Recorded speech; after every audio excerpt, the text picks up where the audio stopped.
Hello, YouTube. This is Largo64.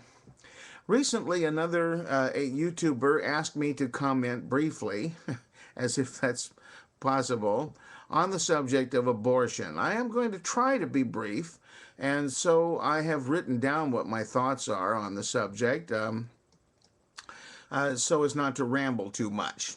And here's what I came up with. I really think the arguments against abortion are less moral than they are emotional. Anti-abortion people are the same ones who say that it's murder to do stem cell research on a blastocyst, basically about 100 cells in a petri dish. Calling that a child is like saying a single match is a forest fire. Yes, potential may exist in both, but potential life is not a person, and a match blown out or unlit is not a forest fire.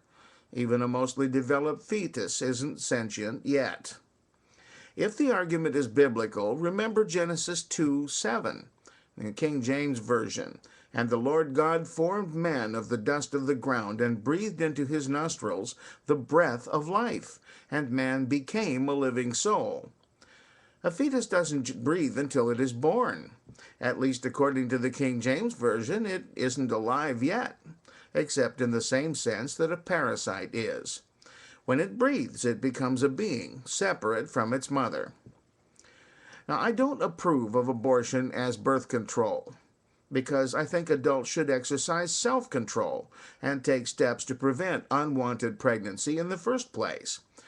But abortion in that case is better than bringing into the world an unwanted child, who may suffer neglect and even the hatred of its parents.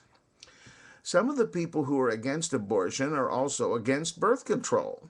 I don't know your religion, but it seems a fair guess that your moral objection to abortion is based on religious belief. If you're a Catholic, you're supposed to believe that sexual intercourse has one purpose only, that of procreation. So birth control is a sin. Sometime back, the Pope, I think it was John Paul II, issued an encyclical saying that sexual intercourse between husband and wife was acceptable as long as there was not concupiscence.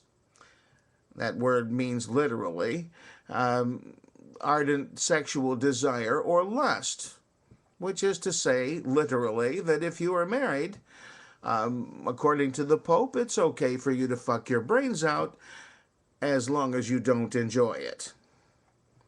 Every sperm cell, the clergy will tell you, is a potential human being. Yet the vast majority of sperm, even in the best of conditions, are designed to die without meeting, or destined to die without meeting an ovum. In the lifetime of a healthy male, literally trillions of sperm are doomed, whether they are ejaculated or not. In the life of a healthy female, she may produce 600 eggs, with an expectation of perhaps a handful ever meeting a sperm.